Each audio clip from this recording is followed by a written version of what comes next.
April 27 रु होइपारे खरा छुट्टी संकेत देले गणशिक्षा मंत्री। राज्य में रेकर्ड पर रेकर्ड भांगुछि ताती। आकाशरू बर्षुछि निया पिंडुला। उपकूलरू पश्चिम जाए सबुठी डहडह खरा। प्रचंड ग्रीष्म प्रवाह अस्तव्यस्त जनजीवन। एहाकु दृष्टि रखी राज्य में आगुआ खरा छुट्टी घोषणा होइपारे। एने गणशिक्षा मंत्री नित्यानंद गंड गुरुवार सूचना देइछन्ते। से कहिछन्ते एप्रिल 27 तारिखरू होइपारे खरा छुट्टी। एने मुख्यमंत्री आलोचना सहित सविशेष भाव में अवगत करा जायछि। मुख्यमंत्री विचार करी विधिबद्ध घोषणा करेंगे। आज एने स्वतंत्र बैठक बसिथिला। परवर्ती खबर, सरकारी चाकरी जीविका नुहे कहिले मुख्यमंत्री।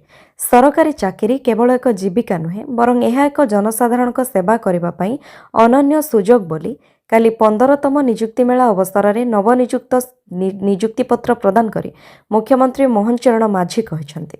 नवनिजुक्त को अभिनंदन जणाई मुख्यमंत्री कहते जे प्रशासन और शासन व्यवस्था रे सरकारी अधिकारी और कर्मचारी माने होउछन्ति सरकारक प्रकृत चेहरा। आम समस्तंकर लक्ष्य होउछि अंतिम श्रेणी रे थिबा व्यक्ति पाखरे सरकारी सुविधा पहुंचाइबा। वर्तमान साधारण लोक अनुभव करुछन्ति ए सरकार हेउछि प्रकृत रे लोकंक सरकार। ए भावना को आपण माने आगे नेले सरकारी चाकरीर मर्यादा रहिबो एवं आपण माने लोकंक विश्वास भाजन होई परिबे बोली से कहिथिले। राज्य रे युववर्गंक नियुक्ति संबंध रे आलोकपात करी मुख्यमंत्री कहिथिले जे 2024 जून मासरो आज सुद्धा सरकारी चाकरी रे 44,082 और बेसरकारी क्षेत्र में 92,000 जन को नियुक्ति प्रदान करागलानी। परवर्ती खबर, ओएस स्तर में अदल बदल 7 दिन में कार्य जोग नदेले मे 1 रु दरमा बंद। काली राज्य सरकार ओएस अधिकारी स्तर में बड़ धरणर अदल बदल करिसेंति। बीएमसी अतिरिक्त कमिशनर रत्नाकर साहू को स्वास्थ्य और परिवार कल्याण विभाग अतिरिक्त सचिव भाव बदली होइछि। एहासह श्री साहू को जातीय स्वास्थ्य मिशन परिचालना निर्देशक कार्यालय में नोडाल अधिकारी भाव नियुक्ति दि जाइछि। श्री साहूंकर गत जनवरी 9 तारिख में एमकेसीजी मेडिकल कॉलेज एवं हॉस्पिटल रे रेजिस्ट्रार भाव बदली होइथिबा बेले से कार्य जोग देइ नथिले। एही बदली निर्देश को बातिल करा जाइछि। सेपरि बालेश्वर जिला अतिरिक्त जिलापाल सुधाकर नायक को क्रीड़ा और युव सेवा विभाग अतिरिक्त सचिव भाव बदली होइछि। सीडीआर पूर्वतन सचिव श्वेत कुमार दास को गत फेब्रुआरी 19 रे ओडिया भाषा साहित्य और संस्कृति विभाग अतिरिक्त सचिव भाव बदली होइथिबा बेले से कार्य जोग नै नथिले। एहाकु भी बातिल करा जाइछि। श्री दास को आज एमकेसीजी मेडिकल कॉलेज और हॉस्पिटल रेजिस्ट्रार भाव में बदली होइछि। परवर्ती खबर, हॉस्पिटल रे रोगी सुरक्षा को गुरुत्व 2 दिन में अग्नि निरापत्ता जांच। कटक जिलार किछि गोष्ठी स्वास्थ्य केन्द्र में अग्नि निरापत्ता व्यवस्था नाही।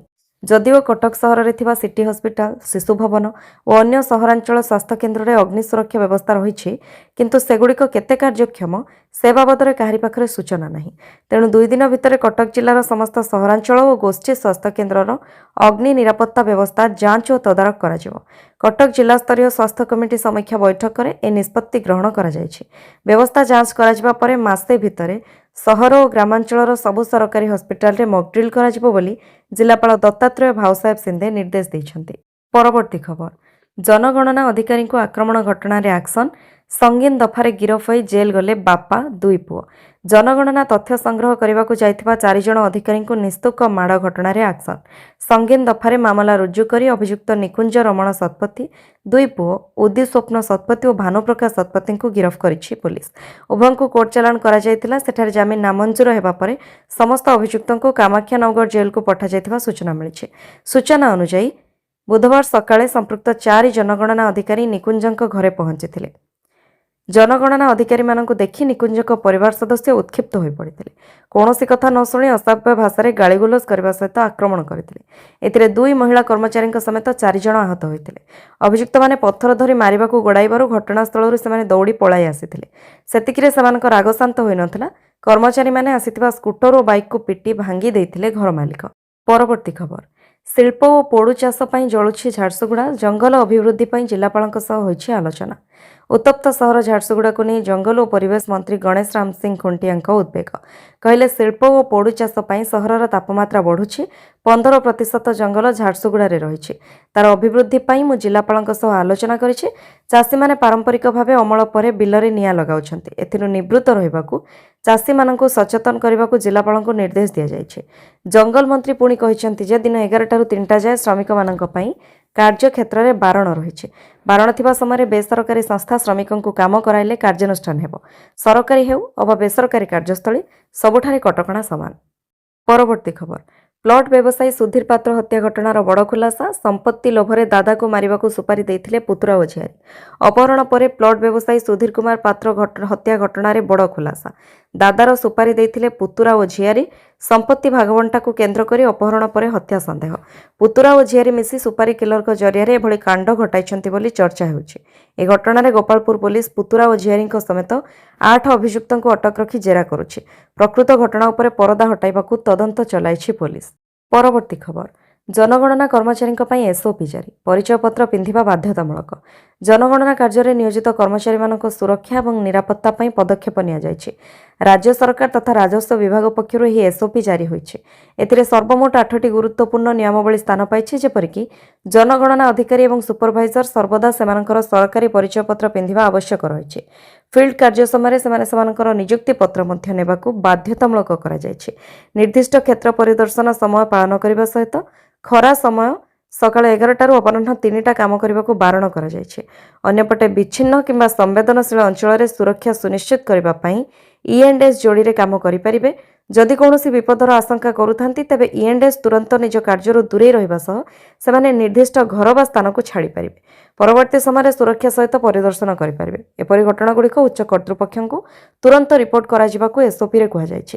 ଚିହ୍ନିତ ସମ୍ବେଦନଶୀଳ ଅଞ୍ଚଳରେ ଜଣେ ପୋଲିସ କର୍ମଚାରୀ E&S ସହିତ ଯାଇପାରିବେ। ପରବର୍ତ୍ତୀ ଖବର, ମୁମ୍ବାଇରେ ହିନ୍ଦୀ କହୁଥିବା ଲୋକେ ଚଳାଇ ପାରିବେନି ଅଟୋ ଟ୍ୟାକ୍ସି। ମୁଁ ମରାଠୀ ଜାଣିଛି ଓ ବୁଝିପାରୁଛି, ମୋ ଅଟୋରେ ବସନ୍ତୁ। ମେ ପହିଲାରୁ ମରାଠୀ ଜାଣିନଥିବା ଅଟୋ ଚାଳକଙ୍କୁ ମୁମ୍ବାଇରେ ଅସୁବିଧାର ସମ୍ମୁଖୀନ ହେବାକୁ ପଡ଼ିପାରେ। ମରାଠୀ ଜାଣିଥିବା ଓ ବୁଝୁଥିବା ଅଟୋ ଏବଂ ଟ୍ୟାକ୍ସି ଡ୍ରାଇଭରଙ୍କୁ ଅସୁବିଧା ହେବନି। ଯଦିଓ ପୂର୍ବରୁ ଏଭଳି ନିୟମ ଥିଲା, କିନ୍ତୁ ମେ 1ରୁ ଏହାକୁ କଡ଼ାକଡ଼ି ପାଳନ କରାଯିବ। ଏହା ପୂର୍ବରୁ MNS ଏବଂ ମହାରାଷ୍ଟ୍ର ନବନିର୍ମାଣ ସେନା ନିଜର କାମ ଆରମ୍ଭ କରିଦେଇଛି। ଅଟୋ ପଛରେ ଲଗାଉଛନ୍ତି ଷ୍ଟିକର। ଏଥିରେ ଲେଖା ଅଛି, ମୁଁ ମରାଠୀ ଜାଣିଛି ଓ ବୁଝିପାରୁଛି, ମୋ ଅଟୋରେ ବସନ୍ତୁ। ରିକ୍ସା ବ୍ୟାଚ୍ ଏବଂ ପରମିଟ୍ ବ୍ୟାପକ ଭାବରେ ଜାରି ହେବା ଫଳରେ ମରାଠୀ ଜାଣିନଥିବା ଅନେକ ଡ୍ରାଇଭର ଅଟୋ ଚଳାଉଛନ୍ତି। ତେଣୁ ସେମାନେ ଆଉ ମେ 1ରୁ ଅଟୋ ରିକ୍ସା ଚଲାଇ ପାରିବେ ନାହିଁ। ସରକାର ମେ 1 ତାରିଖରୁ ଏହି ନିୟମକୁ କଡ଼ାକଡ଼ି ଲାଗୁ କରିବାକୁ ନିଷ୍ପତ୍ତି ନେଇଛନ୍ତି। ପରବର୍ତ୍ତୀ ଖବର, ଭାରତ ଏକ ନର୍କ, ସେମାନେ ଆମେରିକା ଆସି ଆମ ଦେଶକୁ ଅଳିଆ ଡବା କରି ଦେଉଛନ୍ତି, କହିଲେ ଟ୍ରମ୍ପ। ଶାଳୀନତା ବୋଲି ଏକ ଶବ୍ଦ ଯେମିତି ଆମେରିକା ରାଷ୍ଟ୍ରପତି ଡୋନାଲ୍ଡ ଟ୍ରମ୍ପଙ୍କ ଅଭିଧାନରେ ନାହିଁ, କାରଣ ତାଙ୍କର ଭାଷା ଓ ଆଚରଣ ଶାଳୀନତାର ସମ୍ପୂର୍ଣ୍ଣ ବିପରୀତ।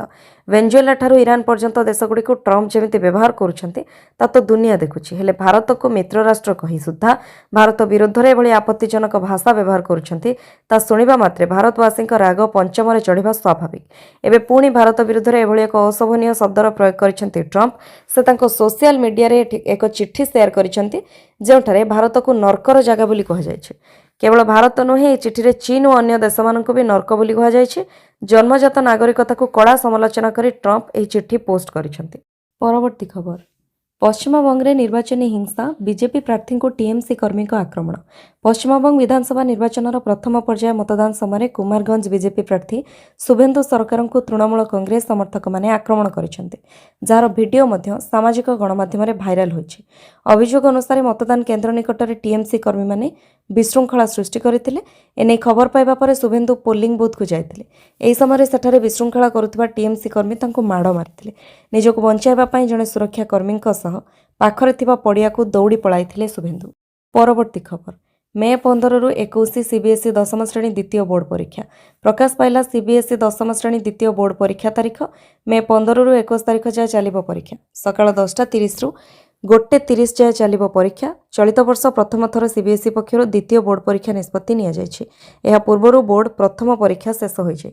ପରବର୍ତ୍ତୀ ଖବର, ବବିଙ୍କୁ ଆଇନମନ୍ତ୍ରୀଙ୍କ କଡ଼ା ଜବାବ।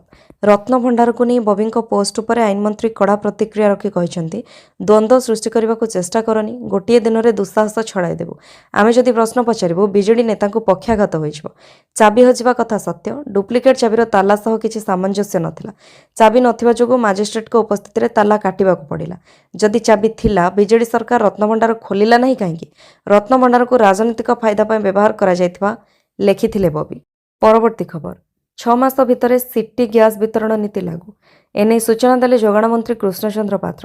କାଲି କ୍ୟାବିନେଟ୍ ମଞ୍ଜୁରୀ ପରେ ଅଧିକାରୀଙ୍କୁ ନିର୍ଦ୍ଦେଶ ଦିଆଯାଇଛି। ଲକ୍ଷ୍ୟ ରଖିଛୁ 6 ମାସ ଭିତରେ ସିଟି ଗ୍ୟାସ୍ ବିତରଣ ନୀତି କାର୍ଯ୍ୟକାରୀ ହେବ। ସହରରେ ପିଏନ୍ଜି ସିଏନ୍ଜି ବ୍ୟବସ୍ଥା ହେବ। ସିଏନ୍ଜି ଗାଡ଼ିକୁ ପ୍ରୋତ୍ସାହନ ମିଳିବ। ପରବର୍ତ୍ତୀ ଖବର, ଗଞ୍ଜାମରେ ବଢ଼ିଲା ସ୍କୁଲ ଛୁଟି ପ୍ରବଳ ଗ୍ରୀଷ୍ମ ପ୍ରବାହ ଯୋଗୁଁ ଜିଲ୍ଲା ପ୍ରଶାସନର ବଡ଼ ନିଷ୍ପତ୍ତି।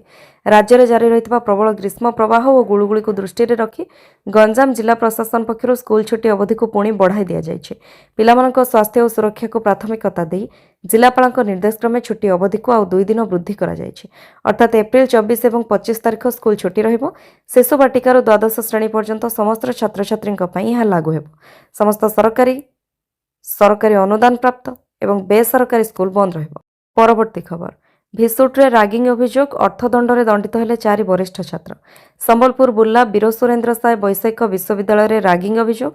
ଅଭିଯୁକ୍ତ ଛାତ୍ରଙ୍କ ବିରୁଦ୍ଧରେ ଶୃଙ୍ଖଳାଗତ କାର୍ଯ୍ୟାନୁଷ୍ଠାନ ହୋଇଛି। ଭିସୁଟର ଜଣେ ମେକାନିକାଲ ପ୍ରଥମ ବର୍ଷ ଛାତ୍ରଙ୍କୁ 4 ଜଣ ବରିଷ୍ଠ ଛାତ୍ର ରାଗିଂ କରିଥିବା ଅଭିଯୋଗରେ ଆଣ୍ଟି ରାଗିଂ ସେଲ୍ ପକ୍ଷରୁ ସେମାନଙ୍କ ବିରୁଦ୍ଧରେ ତଦନ୍ତ ହୋଇଥିଲା। ଏହି ତଦନ୍ତ ପରେ ଭିସୁଟ କର୍ତ୍ତୃପକ୍ଷ ଓ ଆଣ୍ଟି ରାଗିଂ ସେଲ୍ ପକ୍ଷରୁ ଅଭିଯୁକ୍ତ ଛାତ୍ରଙ୍କୁ ଆର୍ଥିକ ଦଣ୍ଡରେ ଦଣ୍ଡିତ କରାଯାଇଥିବା ସୂଚନା ମିଳିଛି। ପରବର୍ତ୍ତୀ ଖବର, ଅସମ୍ଭାଳ ଖରା, ରାୟଗଡ଼ାରେ 2 ଦିନ ସ୍କୁଲ କଲେଜ ଛୁଟି। ଗ୍ରୀଷ୍ମ ପ୍ରବାହକୁ ଦୃଷ୍ଟିରେ ରଖି ରାୟଗଡ଼ା ଜିଲ୍ଲାପାଳ ଆଶୁତୋଷ କୁଲକର୍ଣ୍ଣୀ ଗୁରୁତ୍ୱପୂର୍ଣ୍ଣ ନିଷ୍ପତ୍ତି ନେଇଛନ୍ତି। ଖରାକୁ ଦୃଷ୍ଟିରେ ରଖି 2 ଦିନ ଏପ୍ରିଲ 24 ଓ 25 ଅର୍ଥାତ୍ ଆଜି ଓ ଆସନ୍ତାକାଲି ସମସ୍ତ ସ୍କୁଲ ଓ କଲେଜରେ ଛୁଟି ଘୋଷଣା କରାଯାଇଛି। ଏହି ନିଷ୍ପତ୍ତି ସମସ୍ତ ସରକାରୀ ଓ ବେସରକାରୀ ଶିକ୍ଷାନୁଷ୍ଠାନ ପାଇଁ ପ୍ରଯୁଜ୍ୟ ହେବ ବୋଲି ଜିଲ୍ଲାପାଳ ସ୍ପଷ୍ଟ କରିଛନ୍ତି। ତଥାପି ଏହି ଛୁଟି ସମୟରେ ବିଦ୍ୟାଳୟ ଓ ସମସ୍ତ ଶିକ୍ଷାନୁଷ୍ଠାନର କାର୍ଯ୍ୟାଳୟ ଖୋଲା ରହିବ ଏବଂ ଆବଶ୍ୟକୀୟ ଅଫିସ କାର୍ଯ୍ୟ ସାଧାରଣ ଭାବେ ଚାଲିବ ବୋଲି ଉପଜିଲ୍ଲାପାଳ ଜଣାଇଛନ୍ତି। ପରବର୍ତ୍ତୀ ଖବର, ସରିଲା ଛୁଟି, ଖୋର୍ଦ୍ଧା ଜିଲ୍ଲାରେ ଆଜିଠୁ ସକାଳୁଆ ସ୍କୁଲ। ରାଜ୍ୟରେ ପ୍ରବଳ ଗ୍ରୀଷ୍ମ ପ୍ରବାହ ଜାରି ରହିଛି। ଏହାକୁ ଦୃଷ୍ଟିରେ ରଖି ଖୋର୍ଦ୍ଧା ଜିଲ୍ଲାରେ ଆଜିଠାରୁ ସକାଳ 6ରୁ 9:30 ପର୍ଯ୍ୟନ୍ତ ସ୍କୁଲ ଚାଲିବା ନେଇ ଘୋଷଣା ହୋଇଛି।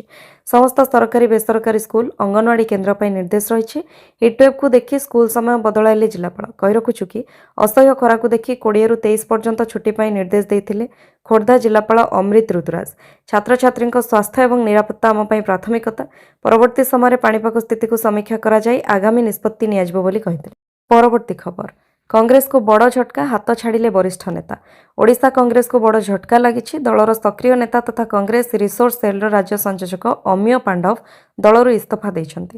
ସେ ଦଳର ପ୍ରାଥମିକ ସଦସ୍ୟ ପଦରୁ ଇସ୍ତଫା ଦେଇଥିବା ନେଇ ପିସିସି ସଭାପତି ଭକ୍ତ ଚରଣ ଦାସଙ୍କୁ ଅବଗତ କରାଇଛନ୍ତି। ସେ 2017ରେ କଂଗ୍ରେସରେ ଯୋଗ ଦେଇଥିଲେ। ପରବର୍ତ୍ତୀ ଖବର, ଇରାନ ଖାଲି କରନ୍ତୁ ଭାରତୀୟ, ଆଡଭାଇଜରି ଜାରି କଲା ଭାରତୀୟ ଦୂତାବାସ। ମଧ୍ୟପ୍ରାଚ୍ୟରେ ଆମେରିକା ଏବଂ ଇରାନ ମଧ୍ୟରେ ଉତ୍ତେଜନା ବୃଦ୍ଧି ପାଇବା ପରେ ତେହରାନରେ ଥିବା ଭାରତୀୟ ଦୂତାବାସ ଗୁରୁବାର ଏକ ନୂତନ ଏବଂ କଠୋର ଯାତ୍ରା ଆଡଭାଇଜରି ଜାରି କରିଛି। ଦୂତାବାସ ଇରାନ ଯାତ୍ରା କରିବା ବିରୁଦ୍ଧରେ ଭାରତୀୟ ନାଗରିକମାନଙ୍କୁ ସତର୍କ କରାଇଛି ଏବଂ ବର୍ତ୍ତମାନ ସେଠାରେ ଉପସ୍ଥିତ ଥିବା ଭାରତୀୟଙ୍କୁ ସୁରକ୍ଷିତ ଭାବରେ ଦେଶ ଛାଡ଼ିବାକୁ ନିର୍ଦ୍ଦେଶ ଦେଇଛି। ଏହାର ପରାମର୍ଶରେ ତେହରାନରେ ଥିବା ଭାରତୀୟ ଦୂତାବାସ କହିଛି, ଭାରତୀୟ ନାଗରିକମାନେ କୌଣସି ରାସ୍ତା ଦେଇ ଇରାନ ଯାତ୍ରା କରିବା ଉଚିତ ନୁହେଁ। ବିମାନ କିମ୍ବା ସ୍ଥଳପଥ ଦେଇ ସୁରକ୍ଷା ଦୃଷ୍ଟିକୋଣରୁ ଇରାନ ଯାତ୍ରା ବିପଦପୂର୍ଣ୍ଣ ହୋଇପାରେ। ଆଞ୍ଚଳିକ ଉତ୍ତେଜନା ଯୋଗୁଁ ଆକାଶପଥ ଉପରେ କଟକଣା ଲାଗୁ କରାଯାଇଛି। ପରବର୍ତ୍ତୀ ଖବର, ଟ୍ରମ୍ପ ଭାରତକୁ ନର୍କ କହିବା ପରେ ଆସିଲା କେନ୍ଦ୍ର ସରକାରଙ୍କ ପ୍ରତିକ୍ରିୟା, ସମର୍ଥନରେ ବାହାରିଲା ଇରାନ। କିଛି ସମୟ ପୂର୍ବରୁ ଆମେରିକା ରାଷ୍ଟ୍ରପତି ଡୋନାଲ୍ଡ ଟ୍ରମ୍ପ ଭାରତ, ଚୀନ ସମେତ ଅନ୍ୟ ଦେଶଗୁଡ଼ିକୁ ନର୍କ ବୋଲି କହିଥିଲା। ସେ ତାଙ୍କ ସୋସିଆଲ ମିଡିଆ ଟ୍ରୁଥ୍ ସୋଶାଲରେ ଏକ ଚିଠି ପୋଷ୍ଟ କରିଥିଲେ, ଯେଉଁଥିରେ ଲେଖାଥିଲା, ଭାରତ ଓ ଚୀନ ଭଳି ଅନ୍ୟ ନର୍କରୁ ଆସୁଥିବା ଲୋକେ ଆମେରିକାକୁ ଅଳିଆ ଡବା କରୁଛନ୍ତି। ଟ୍ରମ୍ପଙ୍କ ଏତେ ବଡ଼ ଅଶୋଚନୀୟ ଆଚରଣ ପରେ ଭାରତ ସରକାରଙ୍କ ପକ୍ଷରୁ ମନ୍ତବ୍ୟ ଆସିଛି। ଏନେଇ ବୈଦେଶିକ ବ୍ୟାପାର ମନ୍ତ୍ରଣାଳୟ ପ୍ରବକ୍ତା ରଣଧୀର ଜୟସ୍ୱାଲ କହିଛନ୍ତି, ଆମେ କିଛି ରିପୋର୍ଟ ଦେଖିଲୁ, ଏ ପ୍ରସଙ୍ଗକୁ ଏଠି ଛାଡ଼ିଦେବା। ବାସ୍ ଭାରତ ସରକାରଙ୍କ ପକ୍ଷରୁ ଏତିକି ମନ୍ତବ୍ୟ ହିଁ ଆସିଛି।